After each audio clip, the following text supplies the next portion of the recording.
ಹೇಗಿದ್ದೀರಿ ಅಲ್ಲ? Futures and options trading ಕೋರ್ಸ್ನ ಇನ್ನೊಂದು ವೀಡಿಯೋಕ್ಕೆ ವೆಲ್ಕಮ್. ಹಿಂದಿನ ವೀಡಿಯೋದಲ್ಲಿ ನಾವು ಓಪನ್ ಇಂಟ್ರೆಸ್ಟ್ ಅಂದರೆ ಏನು, ಚೇಂಜ್ ಇನ್ ಓಪನ್ ಇಂಟ್ರೆಸ್ಟ್ ಅಂದರೆ ಏನು, ಯಾವ ರೀತಿ ಓಪನ್ ಇಂಟ್ರೆಸ್ಟ್ ಮತ್ತು ವಾಲ್ಯೂಮ್ ವ್ಯಾಲ್ಯೂಸ್ಗಳು ಇರ್ತವೆ, ಇದೆಲ್ಲವನ್ನು ನೋಡಿದ್ದೀವಿ.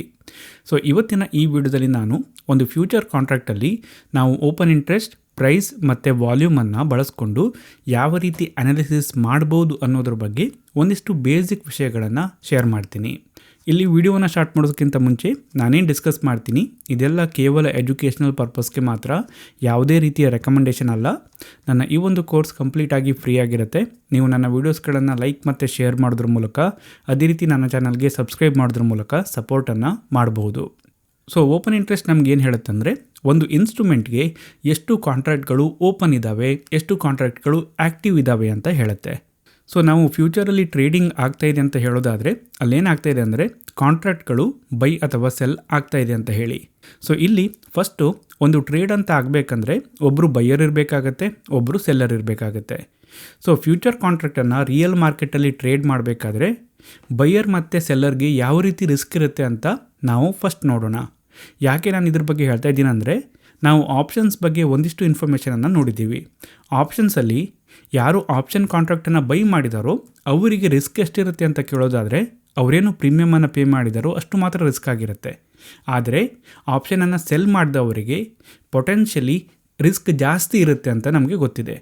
ಆದರೆ ಅದೇ ರೀತಿ ನಾವು ಫ್ಯೂಚರ್ಸ್ ಬಗ್ಗೆ ಮಾತಾಡೋದಾದರೆ ಇಲ್ಲಿ ರಿಸ್ಕ್ ಬೈಯರ್ಗೆ ಮತ್ತು ಸೆಲ್ಲರ್ಗೆ ಯಾವ ರೀತಿ ಇರುತ್ತೆ ಅಂತ ನಾವು ಫಸ್ಟು ನೋಡೋಣ.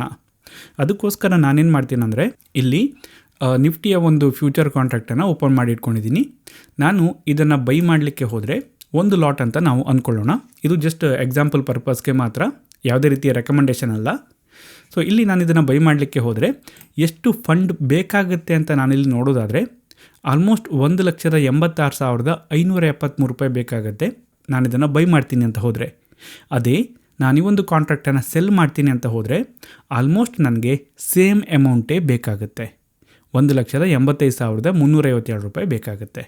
ಸೊ ಇದರ ಪ್ರಕಾರ ನಾನೊಂದು ಫ್ಯೂಚರ್ ಕಾಂಟ್ರಾಕ್ಟನ್ನು ಬೈ ಮಾಡಬೇಕು ಅಥವಾ ಸೆಲ್ ಮಾಡಬೇಕಂದ್ರೆ ನಾನು ಸೇಮ್ ಪ್ರಮಾಣದಲ್ಲಿ ಹಣವನ್ನು ಇಟ್ಕೊಂಡಿರಬೇಕಾಗತ್ತೆ. ಬೈಯರ್ಗೆ ಕಡಿಮೆ ಹಣ ಸಾಕಾಗುತ್ತೆ, ಸೆಲ್ಲರ್ಗೆ ಜಾಸ್ತಿ ಹಣ ಬೇಕಾಗುತ್ತೆ. ಆ ರೀತಿಯ ಸಿಚುವೇಶನ್ ಫ್ಯೂಚರ್ಸ್ ಕಾಂಟ್ರಾಕ್ಟಲ್ಲಿ ಇರುವುದಿಲ್ಲ. ಸೇಮ್ ಅಮೌಂಟ್ ಬೈಯರ್ಗೂ ಬೇಕಾಗುತ್ತೆ, ಸೆಲ್ಲರ್ಗೂ ಬೇಕಾಗುತ್ತೆ. ಸೊ ಇದು ಒಂದು ವಿಷಯ. ಸೊ ಇಲ್ಲಿ ಒಂದು ಫ್ಯೂಚರ್ ಕಾಂಟ್ರಾಕ್ಟ್ ಟ್ರೇಡ್ ಆಗ್ತಾ ಇದೆ ಅಂತ ನಾನು ಹೇಳಬೇಕಂದ್ರೆ ಅಲ್ಲಿ ಬೈಯರ್ ಇರಬೇಕಾಗತ್ತೆ, ಸೆಲ್ಲರ್ ಇರಬೇಕಾಗತ್ತೆ. ಇಬ್ಬರಿಗೂ ಸೇಮ್ ಪ್ರಮಾಣದಲ್ಲಿ ರಿಸ್ಕ್ ಇದೆ. ಯಾಕಂದರೆ ಇಬ್ಬರಿಗೂ ಸಹ ಆಬ್ಲಿಗೇಷನ್ ಇದೆ. ಫ್ಯೂಚರ್ ಕಾಂಟ್ರಾಕ್ಟನ್ನು ಬೈ ಮಾಡಿದವರು ಎಕ್ಸ್ಪೈರ್ ಆಗುವಾಗ ಅವರ ಬಳಿ ಕಾಂಟ್ರಾಕ್ಟ್ ಇದ್ದರೆ ಅವರು ಬೈ ಮಾಡಲೇಬೇಕಾಗತ್ತೆ. ಅದೇ ರೀತಿ ಫ್ಯೂಚರ್ ಕಾಂಟ್ರಾಕ್ಟನ್ನು ಸೆಲ್ ಮಾಡಿದವರು ಎಕ್ಸ್ಪೈರಿ ಆಗುವಾಗ ಅವರ ಬಳಿ ಕಾಂಟ್ರಾಕ್ಟ್ ಇದ್ದರೆ ಅವರಿಗೂ ಸಹ ಆಬ್ಲಿಗೇಷನ್ ಇರುತ್ತೆ, ಅವರು ಸೆಲ್ ಮಾಡಲೇಬೇಕಾಗತ್ತೆ. ಸೊ ಇದೆಲ್ಲದರ ಬಗ್ಗೆ ನಾವು ಹಿಂದಿನ ವಿಡಿಯೋಗಳಲ್ಲಿ ನೋಡಿದ್ದೀವಿ. ಸೊ ಇಲ್ಲಿ ರಿಸ್ಕ್ ಬೈಯರ್ ಮತ್ತು ಸೆಲ್ಲರ್ ಇಬ್ಬರಿಗೂ ಸಹ ಈಕ್ವಲ್ ಇದೆ ಅಂತ ನಾವು ಹೇಳ್ಬೋದು. ಬೈ ಮತ್ತು ಸೆಲ್ ಮಾಡಲಿಕ್ಕೆ ಸೇಮ್ ಅಮೌಂಟ್ ಬೇಕಾಗುತ್ತೆ ಅಂತ ನಾವಿಲ್ಲಿ ಹೇಳ್ಬೋದು. ಸೊ ಈಗ ನಾನೊಂದು ಫ್ಯೂಚರ್ ಕಾಂಟ್ರಾಕ್ಟ್ ಬಗ್ಗೆ ಮಾತಾಡೋದಾದರೆ ಇಲ್ಲಿ ಪ್ರಮುಖವಾಗಿ ನಮಗೇನು ಗೊತ್ತಿದೆ ಅಂದರೆ ಓಪನ್ ಇಂಟ್ರೆಸ್ಟ್ ವ್ಯಾಲ್ಯೂವನ್ನು ನಾವು ನೋಡ್ಬೋದು ಅಂತ ಗೊತ್ತಿದೆ. ಅದೇ ರೀತಿ ಪ್ರೈಸ್ ವ್ಯಾಲ್ಯೂ ಏನಿದೆ ಅದು ನಮಗೆ ಸಿಗುತ್ತೆ. ಅದೇ ರೀತಿ ವಾಲ್ಯೂಮ್ ವ್ಯಾಲ್ಯೂ ಏನಿದೆ ಅದು ಸಹ ನಮಗೆ ಸಿಗುತ್ತೆ. ನಾವು ಒಂದು ಫ್ಯೂಚರ್ ಕಾಂಟ್ರಾಕ್ಟ್ ಟ್ರೇಡ್ ಆಗ್ತಿದೆ ಅಂತ ಹೇಳಿದರೆ ಈ ಮೂರು ಅಂಶಗಳನ್ನು, ಈ ಮೂರು ವ್ಯಾಲ್ಯೂಸ್ಗಳನ್ನು ನಾವು ನೋಡ್ಬೋದು. ಸೊ ಇಲ್ಲಿ ಈ ಓಪನ್ ಇಂಟ್ರೆಸ್ಟ್ ಏನಿದೆ ಇದು ನಮ್ಗೆ ಏನು ಹೇಳುತ್ತೆ? ಓಪನ್ ಇಂಟ್ರೆಸ್ಟ್ ನಮ್ಗೆ ಏನು ಹೇಳುತ್ತೆ ಅಂದರೆ, ಈ ಒಂದು ಫ್ಯೂಚರ್ ಇನ್ಸ್ಟ್ರೂಮೆಂಟ್ ಏನಿದೆ ಇದರಲ್ಲಿ ಎಷ್ಟು ಕಾಂಟ್ರಾಕ್ಟ್ಗಳು ಓಪನ್ ಇದ್ದಾವೆ ಅಂತ ಹೇಳಿ. ಜಾಸ್ತಿ ಕಾಂಟ್ರಾಕ್ಟ್ ಓಪನ್ ಇದೆ ಅಂತ ಆದರೆ ಅದರ ಅರ್ಥ ಏನಪ್ಪ ಅಂದರೆ ಇಲ್ಲಿ ಜಾಸ್ತಿ ಹಣವನ್ನು ಇನ್ವೆಸ್ಟ್ ಮಾಡಿದ್ದಾರೆ ಅಂತ ಆಗುತ್ತೆ. ಇದು ಜಾಸ್ತಿ ಇದ್ದರೆ ಬೈಯರ್ಗೆ ಫೇವರ್ ಆಗುತ್ತಾ ಅಥವಾ ಸೆಲ್ಲರ್ಗೆ ಫೇವರ್ ಆಗುತ್ತಾ ಅಂತ ಕೇಳೋದಾದರೆ ಅದನ್ನು ನಾವು ಹೇಳಲಿಕ್ಕಾಗೋದಿಲ್ಲ ಕೇವಲ OIಯನ್ನು ಬಳಸ್ಕೊಂಡು. ಯಾಕೆ ಅಂದರೆ ಒಂದು ಬೈ ಆಗಬೇಕಂದ್ರೆ ಒಬ್ಬ ಸೆಲ್ಲರ್ ಇರಲೇಬೇಕು, ಅದೇ ರೀತಿ ಒಂದು ಸೆಲ್ ಆಗಬೇಕಂದ್ರೆ ಒಬ್ಬ ಬೈಯರ್ ಇರಲೇಬೇಕು. ಸೊ ಒಂದು ಕಾಂಟ್ರಾಕ್ಟ್ ಇಲ್ಲಿ ಕ್ರಿಯೇಟ್ ಆಗ್ತಾ ಇದೆ ಅಂದರೆ ಬೈಯರು ಇದ್ದಾರೆ, ಸೆಲ್ಲರು ಇದ್ದಾರೆ. ಸೊ ಹಾಗಾಗಿ ಇದು ಡೈರೆಕ್ಷನನ್ನು ನಮಗೆ ಹೇಳೋದಿಲ್ಲ. ಬಟ್ ಇಲ್ಲಿ ಒಂದು ಕಾಂಟ್ರಾಕ್ಟನ್ನು ಕ್ರಿಯೇಟ್ ಮಾಡಬೇಕಂದ್ರೆ ಟ್ರೇಡರ್ಸ್ಗಳು ಇಲ್ಲಿ ಹಣವನ್ನು ಇನ್ವೆಸ್ಟ್ ಮಾಡ್ತಾ ಇದ್ದಾರೆ ಅಂತ ನಾವು ಹೇಳ್ಬೋದು ಅವರ ವ್ಯೂವ್ಗೆ ಅನುಗುಣವಾಗಿ. ಸೊ ಓಪನ್ ಇಂಟ್ರೆಸ್ಟ್ ವ್ಯಾಲ್ಯೂ ನಮ್ಗೆ ಏನು ಹೇಳುತ್ತಂದರೆ ಟ್ರೇಡರ್ಸ್ಗಳ ಕಮಿಟ್ಮೆಂಟನ್ನು ನಮ್ಗೆ ಹೇಳುತ್ತೆ, ಅಥವಾ ಟ್ರೇಡರ್ಸ್ಗಳು ಇಲ್ಲಿ ಎಷ್ಟು ಹಣವನ್ನು ಇನ್ವೆಸ್ಟ್ ಮಾಡ್ತಾ ಇದ್ದಾರೆ ಅಂತ ಹೇಳುತ್ತೆ. ಅದೇ ರೀತಿ ಪ್ರೈಸ್ ನಮ್ಗೆ ಏನು ಹೇಳುತ್ತೆ? ಪ್ರೈಸ್ ನಮಗೆ ಡೈರೆಕ್ಷನನ್ನು ಹೇಳುತ್ತೆ. ಸಪೋಸ್ ಪ್ರೈಸ್ ಮೇಲೆ ಹೋಗ್ತಾ ಇದ್ದರೆ ಡೈರೆಕ್ಷನ್ ಅಪ್ ಅಂತ ಹೇಳ್ಬೋದು. ಪ್ರೈಸ್ ಕಡಿಮೆ ಆಗ್ತಾ ಇದ್ದರೆ ಡೈರೆಕ್ಷನ್ ಕಡಿಮೆ ಅಂತ ಹೇಳ್ಬೋದು. ಸೊ ಪ್ರೈಸಿಂದ ನಮಗೆ ಡೈರೆಕ್ಷನ್ ಗೊತ್ತಾಗುತ್ತೆ. ಹಾಗಿದ್ರೆ ವಾಲ್ಯೂಮಿಂದ ನಮಗೇನು ಗೊತ್ತಾಗುತ್ತೆ? ವಾಲ್ಯೂಮಿಂದ ನಮಗೆ ಆ್ಯಕ್ಟಿವಿಟಿ ಗೊತ್ತಾಗುತ್ತೆ. ಟ್ರೇಡರ್ಸ್ಗಳು ಆ್ಯಕ್ಟಿವ್ ಆಗಿ ಟ್ರೇಡ್ ಮಾಡ್ತಾ ಇದ್ದಾರಾ ಅಥವಾ ಆ್ಯಕ್ಟಿವ್ ಆಗಿ ಪಾರ್ಟಿಸಿಪೇಟ್ ಮಾಡ್ತಾ ಇಲ್ವಾ ಅಂತ ನಮಗೆ ಗೊತ್ತಾಗುತ್ತೆ. ಸೊ ನಮಗೆ ಓಪನ್ ಇಂಟ್ರೆಸ್ಟಿಂದ ಟ್ರೇಡರ್ಸ್ಗಳ ಕಮಿಟ್ಮೆಂಟ್ ಗೊತ್ತಾಗುತ್ತೆ, ಪ್ರೈಸಿಂದ ಡೈರೆಕ್ಷನ್ ಗೊತ್ತಾಗುತ್ತೆ, ವಾಲ್ಯೂಮಿಂದ ಟ್ರೇಡರ್ಸ್ಗಳ ಆ್ಯಕ್ಟಿವಿಟಿಯ ಬಗ್ಗೆ ನಮಗೆ ಗೊತ್ತಾಗುತ್ತೆ. ಸೊ ಈ 3 ಅಂಶಗಳು ನಮಗೆ ಒಂದು ಫ್ಯೂಚರ್ ಕಾಂಟ್ರಾಕ್ಟ್ ಬಗ್ಗೆ ಗೊತ್ತಾದರೆ ಇದನ್ನು ನಾವು ನಮ್ಮ ಅನಾಲಿಸಿಸಲ್ಲಿ ಬಳಸ್ಬೋದು. ನೀವು ಇದೇ ರೀತಿ ಥಿಂಕ್ ಮಾಡಬೇಕು ಅಂತ ನಾನಿಲ್ಲಿ ಹೇಳಲಿಕ್ಕೆ ಹೋಗೋದಿಲ್ಲ. ಈ ಅಂಶಗಳು ನಿಮಗೆ ಗೊತ್ತಿರಬೇಕು, ಬಟ್ ಯಾವ ರೀತಿ ಇದನ್ನು ನೀವು ನಿಮ್ಮ ಅನಾಲಿಸಿಸಲ್ಲಿ ಬಳಸಬೇಕು ಅನ್ನೋದನ್ನು ನೀವೇ ಥಿಂಕ್ ಮಾಡಬೇಕು. ನಾನಿಲ್ಲಿ ಒಂದಿಷ್ಟು ಜನರಲ್ ಸಿನಾರಿಯೋದ ಬಗ್ಗೆ ಮಾತಾಡ್ತೀನಿ. ಫಸ್ಟ್ ಸಿನಾರಿಯೋ ಏನು ಆಗ್ಬೋದಂದರೆ, ಪ್ರೈಸ್ ಏನಿದೆ ಇದು ಅಪ್ ಹೋಗ್ಬೋದು, ಅದ್ರ ಜೊತೆಗೆ ಓಪನ್ ಇಂಟ್ರೆಸ್ಟ್ ವ್ಯಾಲ್ಯೂ ಸಹ ಅಪ್ ಹೋಗ್ತಾ ಇರ್ಬೋದು. ಸೊ ಇದ್ರ ಅರ್ಥ ಏನಪ್ಪ ಅಂದರೆ, ಪ್ರೈಸ್ ಮೇಲೆ ಹೋಗ್ತಾ ಇದೆ ಅಂದರೆ ಡೈರೆಕ್ಷನ್ ಅಪ್ ಇದೆ ಅಂತ ಹೇಳಿ. ಅದೇ ರೀತಿ OI ವ್ಯಾಲ್ಯೂ ಸಹ ಅಪ್ ಆಗ್ತಾ ಇದೆ ಅಂತ ಅಂದರೆ ಅದ್ರ ಅರ್ಥ ಏನಪ್ಪ ಅಂದರೆ, ಹೊಸ ಕಾಂಟ್ರಾಕ್ಟ್ಗಳು ಪ್ರೈಸ್ ಜಾಸ್ತಿ ಆಗ್ತಾ ಇದ್ದ ಹಾಗೆ ಕ್ರಿಯೇಟ್ ಆಗ್ತಾ ಇದೆ ಅಂತ ಅರ್ಥ. ಸೊ ಇದನ್ನು ನಾವು ಯಾವ ರೀತಿ ಅನಾಲಿಸಿಸ್ ಮಾಡ್ಬೋದು ಅಂತ ನೋಡೋದಾದರೆ, ಪ್ರೈಸ್ ಜಾಸ್ತಿ ಆಗ್ತಾ ಇದೆ, ಅದೇ ರೀತಿ ಹೊಸ ಕಾಂಟ್ರಾಕ್ಟ್ಗಳು ಪ್ರೈಸ್ ಹೆಚ್ಚಾಗ್ತಾ ಇದ್ದ ಹಾಗೆ ಕ್ರಿಯೇಟ್ ಸಹ ಆಗ್ತಾ ಇದೆ ಅಂತ OI ವ್ಯಾಲ್ಯೂ ಜಾಸ್ತಿ ಆಗ್ತಿದ್ದಾಗ ನಮಗೆ ಗೊತ್ತಾಗ್ತಿದೆ. ಸೊ ಇದರ ಅರ್ಥ ಏನಪ್ಪ ಅಂದರೆ, ಬೈಯರ್ಸ್ಗಳು ಇಲ್ಲಿ ಇಂಟ್ರೆಸ್ಟನ್ನು ತೋರಿಸ್ತಾ ಇದ್ದಾರೆ ಅಂತ ನಾವು ಹೇಳ್ಬೋದು. ಯಾಕೆ ಅಂತ ನೀವು ಕೇಳೋದಾದರೆ, ಒಂದು ಟ್ರೇಡ್ ಆಗಬೇಕಂದ್ರೆ ಬೈಯರ್ ಇರಬೇಕು, ಸೆಲ್ಲರ್ ಇರಬೇಕು. ಬೈಯರ್ ಯಾವತ್ತೂ ಸಹ ಏನು ಮಾಡ್ತಾರೆ ಅಂದರೆ, ಕಡಿಮೆ ಬೆಲೆಯಲ್ಲಿ ಬೈ ಮಾಡಲಿಕ್ಕೆ ಯಾರು ನೋಡ್ತಾರೆ? ಬೈಯರ್ಸ್. ಸೆಲ್ಲರ್ಸ್ ಏನು ಮಾಡ್ತಾರೆ ಅಂದರೆ, ಹೆಚ್ಚಿನ ಬೆಲೆಯಲ್ಲಿ ಸೆಲ್ ಮಾಡೋಕ್ಕೆ ನೋಡೋದು ಯಾರು? ಸೆಲ್ಲರ್ಸ್.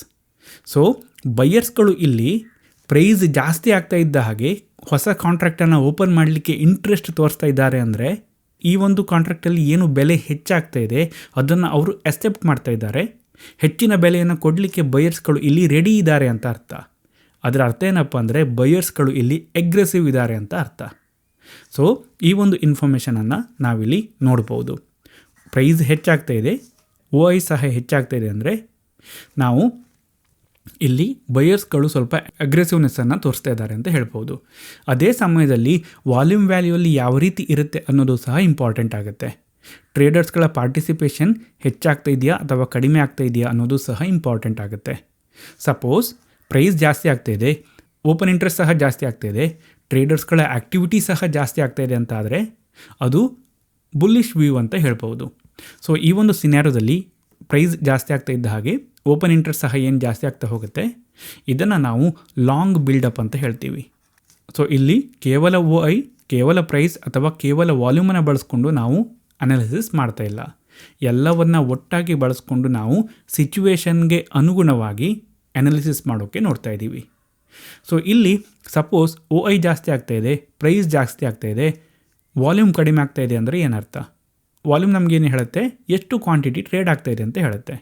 ಸೊ ಅದರ ಅರ್ಥ ಏನಪ್ಪ ಅಂದರೆ, ಪ್ರೈಸ್ ಜಾಸ್ತಿ ಆಗ್ತಿದೆ, ಬೈಯರ್ಸ್ಗಳು ಇಂಟ್ರೆಸ್ಟ್ ಸಹ ಇದ್ದಾರೆ, ಆದರೆ ಟ್ರೇಡರ್ಸ್ಗಳಲ್ಲಿ ಅಷ್ಟೊಂದು ಆ್ಯಕ್ಟಿವಿಟಿ ಇಲ್ಲ. ಮೇ ಬಿ ಅದು ಅಷ್ಟೊಂದು ಹೆಚ್ಚು ಬುಲಿಶ್ ವ್ಯೂವನ್ನು ತೋರಿಸದೇ ಇರಬಹುದು. ಅಗೇನ್ ನಾನಿಲ್ಲಿ ನಿಮಗೆ ಇದು ಬುಲಿಶ್ ವ್ಯೂ, ಇದು ಅಪ್ ಹೋಗುತ್ತೆ ಅಂತ ಹೇಳುತ್ತೆ ಅಥವಾ ಡೌನ್ ಹೋಗುತ್ತೆ ಅಂತ ನಾನಿಲ್ಲಿ ಹೇಳ್ತಾ ಇಲ್ಲ. ಸೊ ಇದನ್ನು ನೀವು ಸಿಚುವೇಶನ್ಗೆ ಅನುಗುಣವಾಗಿ ನಿಮ್ಮ ಯೋಚನೆಯ ಪ್ರಕಾರ ನೀವು ಇದನ್ನು ಬಳಸ್ಕೋಬೇಕು. ಸೊ ನೆಕ್ಸ್ಟ್ ಸಿನಾರಿಯೋ ಇರೋದೇನಪ್ಪ ಅಂದರೆ, OI ಏನಿದೆ ಅದು ಜಾಸ್ತಿ ಆಗುತ್ತೆ, ಆದರೆ ಪ್ರೈಸ್ ಏನಿದೆ ಅದು ಕಡಿಮೆ ಆಗುತ್ತೆ. ಸೊ ಇದರ ಅರ್ಥ ಏನಪ್ಪ ಅಂದರೆ, ಒಂದು ಇನ್ಸ್ಟ್ರೂಮೆಂಟ್ ಏನಿದೆ, ಒಂದು ಫ್ಯೂಚರ್ ಕಾಂಟ್ರಾಕ್ಟ್ ಏನಿದೆ, ಅದರ ಪ್ರೈಸ್ ಕಡಿಮೆ ಆಗ್ತಾ ಇದೆ, ಬಟ್ ಓಪನ್ ಇಂಟ್ರೆಸ್ಟ್ ಏನಿದೆ ಅದು ಜಾಸ್ತಿ ಆಗ್ತಾ ಇದೆ, ಹೊಸ ಕಾಂಟ್ರಾಕ್ಟ್ಗಳು ಕ್ರಿಯೇಟ್ ಆಗ್ತಾ ಇದೆ. ಸೊ ಇದರ ಅರ್ಥ ಏನಿರ್ಬೋದು? ಅಗೇನ್ ಇಲ್ಲಿ ಪ್ರೈಸ್ ಕಡಿಮೆ ಆಗ್ತಾ ಇದೆ ಅಂದರೆ ಡೈರೆಕ್ಷನ್ ಏನು? ಡೌನ್ ಅಂತ ಹೇಳಿ. ಸೊ ಓಪನ್ ಇಂಟ್ರೆಸ್ಟ್ ಜಾಸ್ತಿ ಆಗ್ತಾ ಇದೆ ಅಂದರೆ ಏನರ್ಥ? ಅದರ ಅರ್ಥ ಏನಪ್ಪ ಅಂದರೆ, ಇಲ್ಲಿ ಯಾರು ಇಂಟ್ರೆಸ್ಟನ್ನು ತೋರಿಸ್ತಾ ಇದ್ದಾರೆ, ಯಾರು ಅಗ್ರೆಸಿವ್ ಇದ್ದಾರೆ? ಸೆಲ್ಲರ್ಸ್ಗಳು ಅಗ್ರೆಸಿವ್ ಇದ್ದಾರೆ ಅಂತ ಹೇಳ್ಬೋದು. ಯಾಕಂದರೆ ನಮಗೇನು ಗೊತ್ತಿದೆ, ಬೈಯರ್ಸ್ಗಳು ಯಾವತ್ತೂ ಕಡಿಮೆ ಪ್ರೈಸಲ್ಲಿ ಬೈ ಮಾಡ್ಲಿಕ್ಕೆ ನೋಡ್ತಾರೆ, ಅದೇ ರೀತಿ ಸೆಲ್ಲರ್ಸ್ಗಳು ಜಾಸ್ತಿ ಪ್ರೈಸಲ್ಲಿ ಸೆಲ್ ಮಾಡ್ಲಿಕ್ಕೆ ನೋಡ್ತಾರೆ. ಅದು ಕಾಮನ್ ಆಗಿ ಇರುವಂಥದ್ದು. ಬಟ್ ಈ ಒಂದು ಸಿಚುವೇಷನಲ್ಲಿ ಏನಾಗ್ತಿದೆ ಅಂದರೆ, ಪ್ರೈಸ್ ಕಡಿಮೆ ಆಗ್ತಾಯಿದೆ, ಆದರೂ ಟ್ರೇಡರ್ಸ್ಗಳು ಹೊಸ ಕಾಂಟ್ರಾಕ್ಟನ್ನು ಕ್ರಿಯೇಟ್ ಮಾಡ್ತಾ ಇದ್ದಾರೆ. ಅಂದರೆ ಸೆಲ್ಲರ್ಸ್ಗಳು ಕಡಿಮೆ ಪ್ರೈಸಲ್ಲಿ ಸೆಲ್ ಮಾಡಲಿಕ್ಕೆ ರೆಡಿ ಇದ್ದಾರೆ ಅಂತ ಅರ್ಥ. ಯಾಕೆ ಅಂದರೆ ಟ್ರೇಡರ್ಸ್ಗಳಿಗೆ ಏನು ಅನ್ನಿಸ್ತಾ ಇದೆ ಅಂದರೆ ಈಗೇನು ಪ್ರೈಸ್ ಸಿಗ್ತಾ ಇದೆ ಇದು ಒಳ್ಳೆಯ ಪ್ರೈಸ್ ಸೆಲ್ ಮಾಡಲಿಕ್ಕೆ ಇದು ಇನ್ನೂ ಕಡಿಮೆ ಹೋಗುತ್ತೆ ಅನ್ನೋದು ಅವರ ವ್ಯೂ ಆಗಿರುತ್ತೆ. ಸೊ ಸೆಲ್ಲರ್ಸ್ಗಳು ಇಲ್ಲಿ ಅಗ್ರೆಸಿವ್ ಆಗಿ ಸೆಲ್ ಮಾಡಲಿಕ್ಕೆ ನೋಡ್ತಾ ಇದ್ದಾರೆ, ಅವರಿಗೆ ಸೆಲ್ ಮಾಡೋದು ಇಂಪಾರ್ಟೆಂಟ್ ಆಗಿರುತ್ತೆ. ಸೊ ಈ ಒಂದು ಸಿಚುವೇಶನ್ ಏನಿದೆ ಇದನ್ನು ನಾವು ಶಾರ್ಟ್ ಬಿಲ್ಡಪ್ ಅಂತ ಹೇಳ್ತೀವಿ. ಸೊ ಇದು ಶಾರ್ಟ್ ವ್ಯೂವನ್ನು ತೋರಿಸ್ಬೋದು. ಸೊ ಅಗೇನ್ ಇಲ್ಲಿ ವಾಲ್ಯೂಮ್ ವ್ಯಾಲ್ಯೂ ಏನಿದೆ ಅದು ಸಹ ಇಂಪಾರ್ಟೆಂಟ್ ಆಗುತ್ತೆ. ಈ ಒಂದು ಸಿಚುವೇಶನ್ ಆಗ್ತಾ ಇರುವಾಗ ಟ್ರೇಡರ್ಸ್ಗಳ ಆ್ಯಕ್ಟಿವಿಟಿ ಯಾವ ರೀತಿ ಇದೆ ಅನ್ನೋದನ್ನು ಸಹ ನಾವು ಕನ್ಸಿಡರ್ ಮಾಡಬೇಕಾಗತ್ತೆ. ನೀವೊಂದು ಸಿನಾರಿಯೋ ಥಿಂಕ್ ಮಾಡಿ, ಪ್ರೈಸ್ ಕೆಳಗಡೆ ಬರ್ತಾ ಇದೆ, ಓಪನ್ ಇಂಟ್ರೆಸ್ಟ್ ಜಾಸ್ತಿ ಆಗ್ತಾಯಿದೆ, ಅಂದರೆ ಸೆಲ್ಲರ್ಸ್ಗಳು ಅಗ್ರೆಸಿವ್ ಆಗಿ ಸೆಲ್ ಮಾಡಲಿಕ್ಕೆ ನೋಡ್ತಾ ಇದ್ದಾರೆ, ಬಟ್ ಆ್ಯಕ್ಟಿವಿಟಿ ಕಡಿಮೆ ಇದೆ ಅಂದರೆ ಮೇ ಬಿ ಅದು ಅಷ್ಟೊಂದು ಸ್ಟ್ರಾಂಗ್ ಆದ ಬ್ಯಾರಿಶ್ ಮೂಮೆಂಟನ್ನು ಹೇಳದೇ ಇರ್ಬೋದು. ಅದೇ ರೀತಿ ಪ್ರೈಸ್ ಕಡಿಮೆ ಆಗ್ತಿದೆ, ಹೊಸ ಕಾಂಟ್ರಾಕ್ಟ್ಗಳು ಕಡಿಮೆ ಪ್ರೈಸಲ್ಲಿ ಕ್ರಿಯೇಟ್ ಆಗ್ತಾಯಿದೆ, ಬಟ್ ಆ್ಯಕ್ಟಿವಿಟಿನೂ ಸಹ ಜಾಸ್ತಿ ಆಗ್ತಾಯಿದೆ ಅಂದರೆ ಮೇ ಬಿ ಅದು ಸ್ವಲ್ಪ ಜಾಸ್ತಿ ಬ್ಯಾರಿಶ್ನೆಸ್ಸನ್ನು ತೋರಿಸ್ಬೋದು. ಜಸ್ಟ್ ಇಲ್ಲಿ ಎಕ್ಸಾಂಪಲ್ಗೆ ಹೇಳ್ತಿರುವಂಥದ್ದು. ಸೊ ನೆಕ್ಸ್ಟ್ ಸಿಚುವೇಷನಲ್ಲಿ ಏನಾಗ್ಬೋದು ಅಂದರೆ ಓಪನ್ ಇಂಟ್ರೆಸ್ಟ್ ವ್ಯಾಲ್ಯೂ ಏನಿದೆ ಇದು ಕಡಿಮೆ ಆಗುತ್ತೆ, ಪ್ರೈಸ್ ಜಾಸ್ತಿ ಆಗುತ್ತೆ. ಸೊ ಈ ಒಂದು ಸಿಚುವೇಷನಲ್ಲಿ ಏನಾಗ್ತಿದೆ, ಇನ್ಸ್ಟ್ರೂಮೆಂಟಿನ ಬೆಲೆ ಜಾಸ್ತಿ ಆಗ್ತಾ ಹೋಗ್ತಾ ಇದ್ದ ಹಾಗೆ ಓಪನ್ ಇಂಟ್ರೆಸ್ಟ್ ಅಂದರೆ ಓಪನ್ ಆಗಿರುವಂತಹ ಕಾಂಟ್ರಾಕ್ಟ್ಗಳು ಏನಾಗ್ತಿದ್ದಾವೆ ಅಂದರೆ ಅವು ಕಡಿಮೆ ಆಗ್ತಾ ಬರ್ತಾ ಇದ್ದಾವೆ. ಅಂದರೆ ಪ್ರೈಸ್ ಜಾಸ್ತಿ ಆಗ್ತಾ ಹೋಗ್ತಿದೆ ಇನ್ಸ್ಟ್ರೂಮೆಂಟ್ ಇದು, ಟ್ರೇಡರ್ಸ್ಗಳು ತಮ್ಮ ಓಪನ್ ಪೊಸಿಷನ್ಗಳನ್ನು ಕ್ಲೋಸ್ ಮಾಡ್ತಾ ಇದ್ದಾರೆ, ಆ್ಯಕ್ಟಿವ್ ಪೊಸಿಷನ್ಗಳನ್ನು ಕ್ಲೋಸ್ ಮಾಡ್ತಾ ಇದ್ದಾರೆ ಅಂತ ಅರ್ಥ. ಹೊಸ ಕಾಂಟ್ರಾಕ್ಟ್ಗಳು ಕ್ರಿಯೇಟ್ ಆಗ್ತಾ ಇಲ್ಲ. ಸೊ ಯಾಕೆ ಹೀಗಾಗತ್ತಂದರೆ ಯಾರು ಮುಂಚೆ ಸೆಲ್ ಮಾಡಿದಾರೋ ಅವರು ಇಲ್ಲಿ ಬೈ ಮಾಡ್ಲಿಕ್ಕೆ ನೋಡ್ತಾ ಇದ್ದಾರೆ. ಸೊ ಹಾಗಾಗಿ ಪ್ರೈಸ್ ಮೇಲೆ ಹೋಗ್ತಾ ಇದೆ ಹೌದು, ಆದರೆ ಇಲ್ಲಿ ಏನು ಆಗ್ತಾ ಇದೆ ಅಂದರೆ ಸೆಲ್ಲರ್ಸ್ಗಳು ತಮ್ಮ ಪೊಸಿಷನನ್ನು ಕ್ಲೋಸ್ ಮಾಡಲಿಕ್ಕೆ ನೋಡ್ತಾ ಇದ್ದಾರೆ. ಯಾವುದ್ರ ಮೂಲಕ? ಬೈ ಮಾಡೋದ್ರ ಮೂಲಕ. ಸೊ ಇದನ್ನು ನಾವು ಶಾರ್ಟ್ ಕವರಿಂಗ್ ಅಂತ ಹೇಳ್ತೀವಿ. ಯಾಕೆ ಅಂದರೆ ಏನು ಸೆಲ್ಲರ್ಸ್ಗಳು ಶಾರ್ಟ್ ಮಾಡಿದ್ರು, ಸೆಲ್ ಮಾಡಿದ್ರು, ಅವರು ತಮ್ಮ ಪೊಸಿಷನನ್ನು ಕವರ್ ಮಾಡೋದ್ರ ಮೂಲಕ ಅಂದರೆ ಬೈ ಮಾಡೋದ್ರ ಮೂಲಕ ಕ್ಲೋಸ್ ಮಾಡ್ತಾ ಇದ್ದಾರೆ ಅಂತ ಹೇಳಿ. ಸೊ ಇವರು ಸೆಲ್ ಮಾಡಿದವರು ತಮ್ಮ ಪೊಸಿಷನನ್ನು ಕ್ಲೋಸ್ ಮಾಡಲಿಕ್ಕೆ ಬೈ ಮಾಡಬೇಕು, ಹಾಗಾಗಿ ಪ್ರೈಸ್ ಮೇಲ್ಗಡೆ ಹೋಗ್ತಾ ಇದೆ, ಬಟ್ ಓಪನ್ ಇಂಟ್ರೆಸ್ಟ್ ವ್ಯಾಲ್ಯೂ ಕಡಿಮೆ ಆಗ್ತಾ ಇದೆ. ಎಷ್ಟು ಕಾಂಟ್ರಾಕ್ಟ್ ಓಪನ್ ಇದೆ ಅನ್ನೋದು ಕಡಿಮೆ ಆಗ್ತಾ ಇದೆ. ಅದರ ಅರ್ಥ ಏನಪ್ಪ ಅಂದರೆ ಟ್ರೇಡರ್ಸ್ಗಳು ಹಣವನ್ನು ವಾಪಸ್ ತೆಗಿತಾ ಇದ್ದಾರೆ, ಹೆಚ್ಚು ಹಣವನ್ನು ಇಲ್ಲಿ ರೈಟ್ ನಾವು ಇನ್ವೆಸ್ಟ್ ಮಾಡ್ತಾ ಇಲ್ಲ ಈ ಒಂದು ಸಿನಾರಿಯೋದಲ್ಲಿ ಅಂತ ಹೇಳ್ಬೋದು. ಎಗೇನ್ ಇಲ್ಲಿ ಯಾವುದು ಇಂಪಾರ್ಟೆಂಟ್ ಆಗುತ್ತೆ ಅಂದರೆ ಆ್ಯಕ್ಟಿವಿಟಿ ಯಾವ ರೀತಿ ಇದೆ, ವಾಲ್ಯೂಮ್ ಇದು ಅನ್ನೋದು ಸಹ ಇಂಪಾರ್ಟೆಂಟ್ ಆಗುತ್ತೆ. ಇಲ್ಲಿ ಆ್ಯಕ್ಟಿವಿಟಿನೂ ಕಡಿಮೆ ಆಗ್ತಾ ಇದೆಯಾ ಅಥವಾ ಜಾಸ್ತಿ ಆಗ್ತಿದೆಯಾ ಅನ್ನೋದನ್ನು ನಾವು ಕನ್ಸಿಡರ್ ಮಾಡಬೇಕಾಗತ್ತೆ. ಸೊ ಫೈನಲ್ ಆಗಿ ಇನ್ನೊಂದು ಸಿಚುವೇಶನ್ ಇರುವಂಥದ್ದು, ಓಪನ್ ಇಂಟ್ರೆಸ್ಟ್ ಕಡಿಮೆ ಆಗ್ತಾ ಇರುತ್ತೆ, ಪ್ರೈಸ್ ಸಹ ಕಡಿಮೆ ಆಗ್ತಾ ಇರುತ್ತೆ. ಸೊ ಆಗಲೂ ಸಹ ಸಿಮಿಲರ್ ಸಿಚುವೇಶನ್, ಅಂದರೆ ಪ್ರೈಸ್ ಕಡಿಮೆ ಬರ್ತಾ ಇದೆ, ಆದರೆ ಟ್ರೇಡರ್ಸ್ಗಳು ಏನೊಂದು ಓಪನ್ ಕಾಂಟ್ರಾಕ್ಟ್ಗಳಿತ್ತು ಅದನ್ನು ಕ್ಲೋಸ್ ಮಾಡಲಿಕ್ಕೆ ನೋಡ್ತಾ ಇದ್ದಾರೆ. ಇದನ್ನು ನಾವು ಲಾಂಗ್ ಅನ್ವೈಂಡಿಂಗ್ ಅಂತ ಹೇಳ್ತೀವಿ. ಸೊ ಇಲ್ಲಿ ಏನಾಗ್ತಾ ಇದೆ ಅಂದರೆ ಫಸ್ಟ್ ಯಾರು ಬೈ ಮಾಡಿದ್ರೋ ಅವರು ಈಗ ಕ್ಲೋಸ್ ಮಾಡಲಿಕ್ಕೆ ಏನು ಮಾಡಬೇಕು, ಸೆಲ್ ಮಾಡಬೇಕು. ಸೊ ಹಾಗಾಗಿ ಏನಾಗ್ತಿದೆ ಅಂದರೆ ಓಪನ್ ಪೊಸಿಷನ್ಸ್ಗಳೇನಿದ್ದಾವೋ ಅವು ಕ್ಲೋಸ್ ಆಗ್ತಾ ಇದ್ದಾವೆ, ಬಟ್ ಪ್ರೈಸ್ ಕೆಳಗಡೆ ಬರ್ತಾ ಇದೆ. ಯಾಕಂದರೆ ಇವರು ಕ್ಲೋಸ್ ಮಾಡಲಿಕ್ಕೆ ಸೆಲ್ ಮಾಡಲೇಬೇಕು. ಇಲ್ಲಿ ಟ್ರೇಡರ್ಸ್ಗಳಿಗೆ ತಮ್ಮ ಪೊಸಿಷನನ್ನು ಕ್ಲೋಸ್ ಮಾಡಬೇಕು ಅನ್ನೋದು ಇಂಪಾರ್ಟೆಂಟ್ ಆಗಿರುತ್ತೆ. ಸೊ ಅವರು ಯಾವುದಾದ್ರೂ ಪ್ರೈಸ್ ಆದರೂ ಓಕೆ, ನಾನಿಲ್ಲಿ ಸೆಲ್ ಮಾಡ್ತೀನಿ, ನನಗೆ ಫಸ್ಟು ಪೊಸಿಷನನ್ನು ಕ್ಲೋಸ್ ಮಾಡಬೇಕು ಅಂತ ನೋಡ್ತಾ ಇದ್ದಾರೆ. ಅಗೇನ್ OI ಕಡಿಮೆ ಆಗ್ತಾ ಇದೆ ಅಂದರೆ ಅದರ ಅರ್ಥ ಏನಪ್ಪ ಅಂದರೆ ಟ್ರೇಡರ್ಸ್ಗಳು ಹಣವನ್ನು ತೆಗಿತಾ ಇದ್ದಾರೆ, ವಾಪಸ್ ತಗೊಳ್ತಾ ಇದ್ದಾರೆ ಅಂತ ಅರ್ಥ. ಸೊ ಇಲ್ಲಿ ಕಮಿಟ್ಮೆಂಟ್ ಕಡಿಮೆ ಆಗ್ತಾ ಇದೆ, ಪ್ರೈಸ್ ಕೆಳಗಡೆ ಬರ್ತಾ ಇದ್ದ ಹಾಗೆ. ಸೊ ಇದು ಅಷ್ಟೊಂದು ಬ್ಯಾರಿಶ್ ಸಿನಾರಿಯೋವನ್ನು ಹೇಳದೇ ಇರ್ಬೋದು. ಪ್ರೈಸ್ ಏನೋ ಕೆಳಗಡೆ ಹೋಗ್ತಾ ಇದೆ, ಬಟ್ ಟ್ರೇಡರ್ಸ್ಗಳು ಕೆಳಗಡೆ ಬರ್ತಾ ಇದ್ದಾಗೆ ಹೆಚ್ಚು ಹಣವನ್ನು ಇನ್ವೆಸ್ಟ್ ಮಾಡ್ತಾ ಇದ್ದಾರೆ, ಇಲ್ಲ, ಹಣವನ್ನು ತೆಗಿತಾ ಇದ್ದಾರೆ ಅವರು ವಾಪಸ್. ಸೊ ಅಗೇನ್ ಇಲ್ಲಿಯೂ ಸಹ ಯಾವ ರೀತಿ ವಾಲ್ಯೂಮ್ ಇರುತ್ತೆ ಅನ್ನೋದು ಇಂಪಾರ್ಟೆಂಟ್ ಆಗುತ್ತೆ. ಟ್ರೇಡರ್ಸ್ಗಳ ಆ್ಯಕ್ಟಿವಿಟಿ ಯಾವ ರೀತಿ ಇರುತ್ತೆ ಅನ್ನೋದನ್ನು ನಾವು ಅನಲೈಸ್ ಮಾಡಬೇಕಾಗತ್ತೆ. ಅಗೇನ್ ನಾನಿಲ್ಲಿ ಇದನ್ನು ನೀವು ಇದೇ ರೀತಿ ಥಿಂಕ್ ಮಾಡಿ ಅಂತ ಹೇಳ್ತಾ ಇಲ್ಲ, ಜಸ್ಟ್ ನೀವು ಈ ರೀತಿಯ ಸಿಚುವೇಶನ್ಗಳನ್ನು ಇಮ್ಯಾಜಿನ್ ಮಾಡಿ ನೀವು ಇದರ ಬಗ್ಗೆ ಥಿಂಕ್ ಮಾಡಿ ನೋಡಿ, ಯಾಕೆ ಹೀಗಾಗ್ತಾಯಿದೆ, ಇದರ ಅರ್ಥ ಏನು ಇರಬಹುದು ಅಂತ ನೀವು ಥಿಂಕ್ ಮಾಡಿ, ನಿಮಗೆ ಇದ್ರ ಬಗ್ಗೆ ಐಡಿಯಾ ಬರಲಿಕ್ಕೆ ಸ್ಟಾರ್ಟ್ ಆಗುತ್ತೆ.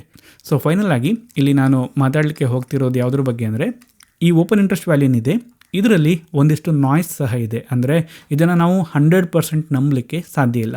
ಯಾಕೆ ಅಂತ ಕೇಳೋದಾದರೆ ಅಲ್ಗೋ ಟ್ರೇಡಿಂಗ್ ಬಂದಿರೋ ಕಾರಣಕ್ಕೆ ಒಂದಿಷ್ಟು ಅಲ್ಗೋಗಳು ಕ್ವಿಕ್ಕಾಗಿ ಕಾಂಟ್ರಾಕ್ಟ್ಗಳನ್ನು ಓಪನ್ ಮಾಡ್ಬೋದು, ಕ್ಲೋಸ್ ಮಾಡ್ತಾ ಇರ್ಬೋದು. ಸೊ ಹಾಗಾಗಿ ಓಪನ್ ಇಂಟ್ರೆಸ್ಟ್ ವ್ಯಾಲ್ಯೂಯಲ್ಲಿ ಏರಿಳಿತ ಆಗಬಹುದು. ಜನರಲ್ ಆಗಿ ಒಂದಿಷ್ಟು ಅಲ್ಗೋಗಳು ಕ್ವಿಕ್ಕಾಗಿ ಇನ್ ಔಟ್ ಆಗಲಿಕ್ಕೆ ನೋಡ್ತಾ ಇರ್ತವೆ. ಸೊ ಆ ಕಾರಣದಿಂದ ಓಪನ್ ಇಂಟ್ರೆಸ್ಟ್ ವ್ಯಾಲ್ಯೂಯಲ್ಲಿ ಹೆಚ್ಚು ಕಡಿಮೆ ಆಗ್ತಾ ಇರಬಹುದು. ಸೊ ಅದು ಸಹ ಒಂದು ಸಾಧ್ಯತೆ ಇದೆ. ಇನ್ನೊಂದು, ಇಂಟ್ರಾಡೇಯಲ್ಲಿ ನಾವೇನು ಓಪನ್ ಇಂಟ್ರೆಸ್ಟ್ ವ್ಯಾಲ್ಯೂಯಲ್ಲಿ ಹೆಚ್ಚು ಕಡಿಮೆ ಆಗ್ತಿರೋದನ್ನು ನೋಡ್ತಾ ಇದ್ದೀವಿ, ಅದು ಜಸ್ಟ್ ಸ್ಪೆಕ್ಯುಲೇಷನ್ ಆ್ಯಕ್ಟಿವಿಟಿ ಆಗಿರ್ಬೋದು. ಅಂದರೆ ಟ್ರೇಡರ್ಸ್ಗಳು ಎಗೈನ್ ಆಲ್ಗೋಗಳು ಇದೆಲ್ಲದರ ಕಾರಣದಿಂದಾಗಿ ಶಾರ್ಟ್ ಟರ್ಮ್ಗೆ ಆ ಒಂದು ಪೊಸಿಷನನ್ನು ಬಿಲ್ಡ್ ಮಾಡ್ತಾ ಇರ್ಬೋದು. ಅದರಿಂದ ಓಪನ್ ಇಂಟ್ರೆಸ್ಟ್ ವ್ಯಾಲ್ಯೂ ಹೆಚ್ಚು ಕಡಿಮೆ ಆಗ್ತಾ ಇರ್ಬೋದು.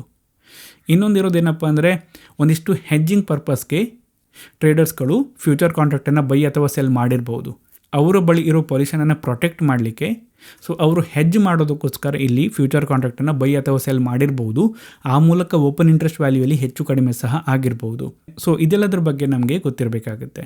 ಸೊ ನಾವು 100% ಓಪನ್ ಇಂಟ್ರೆಸ್ಟ್ ವ್ಯಾಲ್ಯೂವನ್ನು ನೋಡಿಕೊಂಡು ಡಿಸೈಡ್ ಮಾಡೋದು ಕಷ್ಟ ಆಗುತ್ತೆ ಈ ಎಲ್ಲ ಕಾರಣಗಳಿಂದಾಗಿ. ಸೊ ಈ ವಿಡಿಯೋ ಮೂಲಕ ನಾನು ನಿಮ್ಮಲ್ಲಿ ಒಂದಿಷ್ಟು ಡೌಟನ್ನು ಕ್ರಿಯೇಟ್ ಮಾಡಿದ್ದೀನಿ ಅಂತ ಅನ್ಕೋತೀನಿ. ಸೊ ಇದಿಷ್ಟು ಈ ಒಂದು ವಿಡಿಯೋದಲ್ಲಿ. ನಿಮಗೇನಾದರೂ ಡೌಟ್ ಇದ್ದರೆ ನೀವು ಕಮೆಂಟ್ ಮಾಡಿ. ಬೇರೆಯವರ ಡೌಟಿಗೆ ಏನಾದರೂ ಆನ್ಸರ್ ಗೊತ್ತಿದ್ದರೆ ನೀವು ರಿಪ್ಲೈ ಮಾಡಿ. ನೀವೇನಾದರೂ ಹೇಳಬೇಕಿದ್ರೆ ಅದನ್ನು ಕಮೆಂಟ್ ಮಾಡಿ. ವಿಡಿಯೋ ಇಷ್ಟ ಆದರೆ ಲೈಕ್ ಮಾಡಿ, ಇಲ್ಲಾಂದರೆ ಡಿಸ್ಲೈಕ್ ಮಾಡಿ. ಇದೇ ರೀತಿ ಬೇರೆ ವಿಡಿಯೋಸ್ಗಳನ್ನ ನೋಡೋದಕ್ಕೆ ನನ್ನ ಚಾನಲ್ಗೆ ಸಬ್ಸ್ಕ್ರೈಬ್ ಮಾಡಿ. Thank you.